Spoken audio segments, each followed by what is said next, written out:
What is going on, everybody? Zach RC here, welcome back to the channel, and welcome along here to episode number 23 of the F1 2021 Driver Career Series. Thank you guys so much for the support in the last episode. As always, I really appreciate it, motivated to keep making more videos. But yeah, we've got the Dutch Grand Prix coming to you guys today. Should be a really exciting one. Of course, we're jumping in a bit earlier than we normally do. Normally we start on the Team HQ. We've got all normal emails coming through as usual with the weekend preview, the weather forecast, and of course the development update based on upgrades. We've got a bit of shock news today. We've got our first retirement announcement in the series, and that is that Sebastian Vettel is retiring from Formula 1 at the end of the season. Of course, huge loss there for Sebastian to be retiring from the sport at the end of this season of driver career. So hopefully that should give us a few new moves for next season should we choose to continue on. Regardless, we're going to keep on pushing on with our Alpine team. I don't reckon we'll make a move to Aston Martin, although it depends on where they are at the end of the season, where we are. But regardless, with this in mind, we're going to jump right into first practice. Going quick practice as always. Going to start off on race strategy and get one out of the way there. 100% success right off the bat. But we're going to take a bit of a different strategy now. Instead of carrying on with race strategy, we're going to go into time management and see what we can do from there, because there's always some shorter ones in the time management stuff. So we've got a nice 8-minute one out of the way here. We've got a 6-minute one for another 100 resource points in the bag. We've got it. And that is 3 practice programs all done here at the end of practice number 1. So moving on to practice 2 here, we're going to push back into race strategy and see if we can get any more there. Another 8-minute 20, 70% chance of success for a durability development boost. There we go, we've got that one. We'll try and get this one as well. And there we go, number 2. And so that's 3 now on the race strategy. So we have one more on time management if we can. But that program's actually failed, so that's unfortunate. That means we've got a bit of work to do here. So we're going to lose out on there. But that's all we have time for on those 2. We're going to try one more here in race strategy. 25% chance of success if we don't get it, as expected. So there we go then. 3 on race strategy, 2 on time management with one more session to go here. So here we go into practice 3. Have a look at track acclimatization. I'm going to take over this 6-minute 10-1 to start with. 100% chance of success. Got that one down nice and easy. Try for this 7-minute 50-second one. 70% chance for another durability boost. There we go, job done. And one more here for an aerodynamics boost. And then we get that one as well. So we're going to look back here and try and get a third one on time management if we can. We're going to get one shot of this. 7 minutes 20 half chance success. And once again we miss out. So for this weekend then it's 3 on race strategy, 2 on time management, and 3 on track acclimatization as well. So not too bad at all. In the end, between us and Fernando, that is 600. Wait, no, that's 900 resource points. My bad. My maths is off today. So yes, we've got 900 resource points. We've got a couple of development boosts as well. So we've got a couple for durability, 1 or 2 for aerodynamics. So not too bad there. We've definitely made some progress, and those will definitely help us later on down the lines. You get another durability upgrade in the bag. And the driver acclaim goes up a bit further. Of course, last episode we hit level 9, so that was always good. So we've completed qualifying now, and we're just in the work session before the race. Of course, we've got our pre-race email as always. It's going to be a bit of an overcast one today. No real chance of rain, but of course, Zandvoort's a very fast-flowing track. Of course, we've got our rivalry to think about with Fernando. We are currently ahead of him by 12-6 with 4 rounds to go. We should dominate that, and we should get the 30 points required. So without further ado then, we're going to jump right into this Dutch Grand Prix, and hopefully it's going to be a really good one.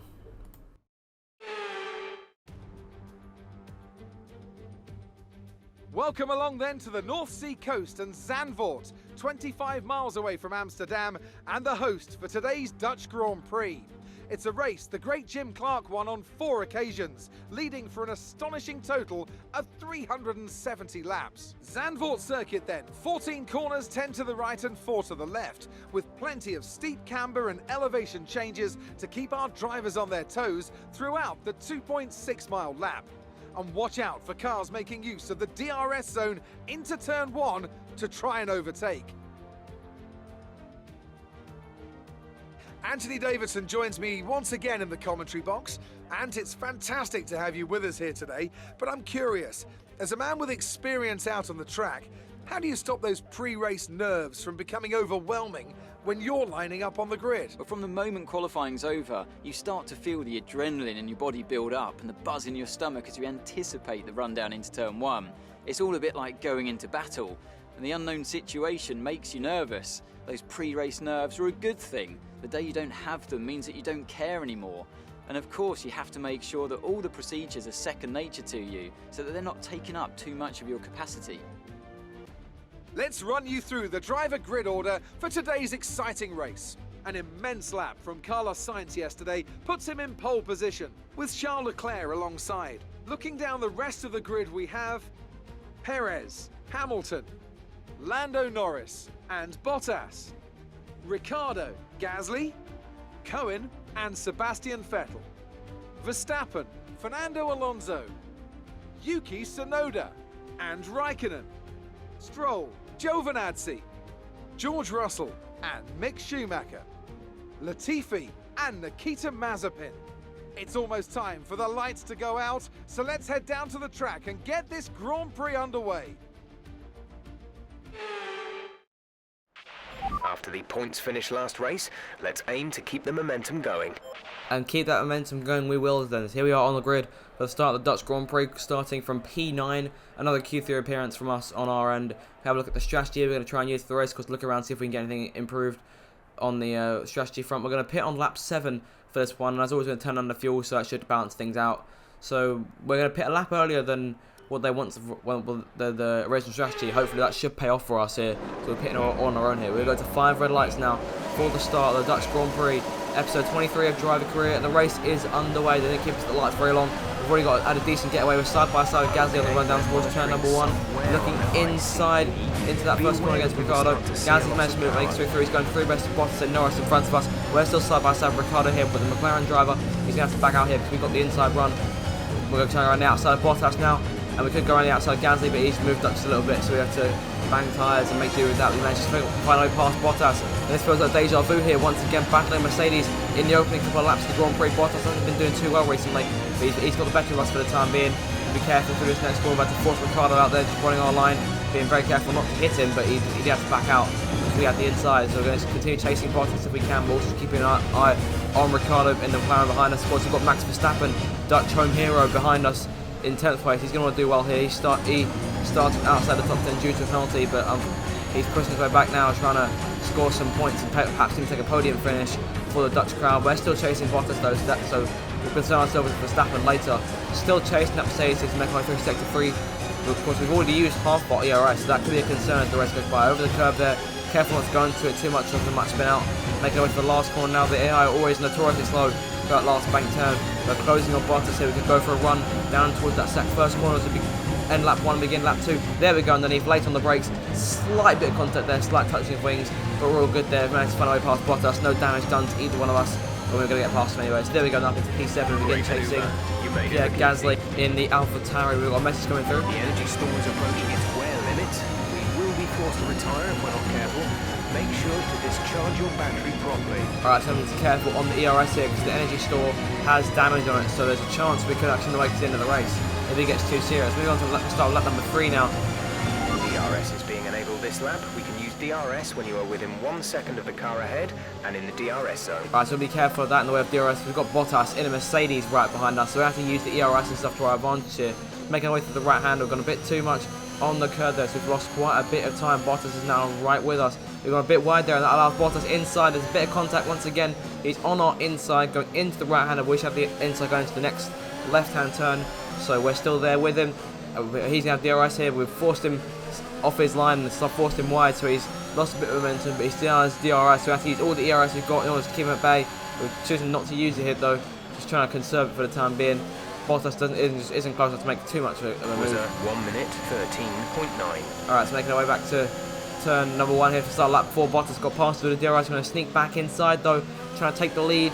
So we're trying to take 7th place in the first corner, making our way through, and we've got 7th place back. So work continues on, moving on back towards that next DRS zone. Bottas once again right with us, so we have to be very careful because he could have a better shot this time. But once again, we're using the ERS as much as we can just to try and hold him off. And that should be us done. We've overshot the corner a bit though, so going over the curb, we've gone way wide, but Bottas isn't interested to go for a move, so we're still holding on to P7 for the time being, making our way back to the bank turn for the 4th time here to move on to the 5th lap of the 18 and make up this Dutch Grand Prix. Bottas is dropping back here, but he's still going to have DRS once again, so he's going to close that gap all the way back down to make our way to turn 1. The pit window. You'll be on the mediums. So our pit window is coming up here. We're pitting on lap number 7. As Jeff said, we've gone a bit wide though. We've gone way wide. We're going off into the gravel there. I'll make that last corner, and Bottas has found his way through here, and he's now good half a second in front. Over half a second in front. Try to stay with him. He might make a mistake. We could still regain the position. Alright, so going to try and regain. We've got a yellow flag behind us though, and that's one of the Haas cars here. So because we're still chasing Bottas, he's got no concern to us, but that's one of the Haas cars. Flag. And I'm not sure that's Nikita Mazepin. And there we go then, so Mazepin out of the rest, we're down to just 19 runners, and we're still trying to close back in on Bottas. The DRS didn't really do much, nor did the ERS, so we're stuck behind him for a little while. We've now got Verstappen to contend with. No threat of rain for the time being. Conditions looking good. Dries seem like the best tyre for now. Here comes Verstappen with the DRS, though. He's right behind us. Will he make a move? Well, it looks like we're all good here. We've overshot the corner once again, though. We've left a bit of space. Verstappen goes for it, and around goes Verstappen behind us. And Verstappen is spun, and fair enough, we've got a warning for that. That was perfectly deserved. Of course, not all we intended to do there. Overshot the corner, and didn't give Verstappen the room to actually make the turn on the outside. Of course, he went for that move, and I can guarantee that the Orange Army in the stands won't be too happy with us right now. Regardless, we're going to continue on, though. What's done is done. We can't really do much about it at this point. Verstappen's fallen all the way back to P19, so he's got work to do here. We're coming in for our first and what should be the only pit stop of the race, onto those medium tyres. So here we go then. Very nice 2.9 second stop, and we're away. Well, of course, we are back down to P18 now, so essentially back at the pack. Verstappen's a good 40 seconds behind. But yeah, crazy stuff here. What's happened in the last couple of laps, because didn't mean to do it with Verstappen, but what's done is done. We'll move past it and see if potentially he might be able to catch up. As we move on towards the end of lap 9, he's already closed down a good 20 seconds on us. And we get the message now that Fernando is in for his pit stop. So yeah, we're closing in on Nicholas Latifi for 17th. There's going to be a couple of guys who are pitting here, so he should gain some places. We won't be able to pass Latifi, obviously. So still pushing on here to begin lap number 10. We've reached the halfway point of the Grand Prix. We set a purple sector 3 to go into our green first and second sector. We're pushed up to P13 now. So not doing too bad, though. Here comes Ricciardo out of the pits. He was the next guy behind Verstappen, if I'm not mistaken. So here we go then. We're easily chasing us down. He's about 1.5 seconds behind. We look to the outside of Latifi. He moves up to cover us. We're going to try and get him on the inside on the exit. Very nice switch back. I mean, we can get the job done here if we can. Down this next straight. We're not using the ERS. We're faster than the Williams car. We've managed to get away from it. Nicholas backs out. So we're all good on that front. So we're up into P12. The work continues here as we move on to the end of lap number 10 now. We've got a couple more guys in the pits that'll bring us back up into the World Championship points to make our way back towards turn 1, and we've managed to get past Vettel. Gasly stuff in front of us. He's close. Bottas managed to get past him in the pit stop phase. Bottas weirdly on a set of hard tyres. Not quite sure what gains he's trying to get from that. But still, we're continually pushing on here, just trying to make the best of what we got. We've got a bit of an issue here on the fuel. I've just noticed at the end of lap number 13. We've overshot the corner there. We've got a bit of an issue on the fuel front, and that's the fact that we're actually below the positive level, so there's a chance we may run out of fuel later on the race. We've gone a bit too deep into the penultimate corner there, so making our back to the bank turn. Ricciardo's going to gain loads of time, and he's going to have DRS as well, so this is the first time he's actually become a threat here. At the end of lap 13, we've got 5 more laps to go in this thing. We're just going to try and hold on here, because Vettel's right behind him as well. But Ricciardo with DRS doesn't have enough. He looks outside. It looks like we might have an issue. Hang in there. We're attempting to manage it. That doesn't sound good. We've definitely got a problem there. Ricciardo's still closing in. We have to be careful. It's not good news, I'm afraid. Seems like an engine issue. Good news, it looks like the fault has been fixed. I'll never understand what this lot are like with their with the engine issues and stuff like that. They always just tell us that one way it's going one way, then it's going another. It's just very confusing. But right now the car's in lean mix, which is exactly what we want, because it will allow us to save fuel and get to the finish line. It's stuck in lean mix. That's good. So I'm hoping they don't fix that. Ricciardo's still coming out with DRS. He looks to the left-hand side. There we go. On the inside, going in. We're going to shut him out. Ricciardo stays behind us, loses a bit of ground, and we're going to pull away from him once again. Still holding on to the 8th position. We're going to continue pushing on here for just 4 more laps, and we should finish this one off. Make our way to the last corner here and back towards the line. Okay, touch wood. Seems like the fault has resolved itself. And that's not all I wanted to see. We're back in standard mix, and we're going to start losing fuel again. So we've got 3. The gap to the car ahead is 10.3 seconds. We've got a couple more laps to hold on here. Moving on to the lap 16 here. We've got a bit too deep into one of those corners, a bit of a steering error. I kind of lost control of myself for a second. Ricciardo's looking outside. Ricciardo on the left. He goes around the outside. We're forcing him a little bit. They come very close to contact, and there is contact. And we've lost part of our front wing. We've got wing damage. That's not good. Ricciardo's dropping back. I'm not sure what's happened to him. We've got a warning for that. Okay, we're reaching a danger point with the wear on the MGU-H. Overheating the engine will exacerbate the issue, so keep the temps under control. And that's all we need to see.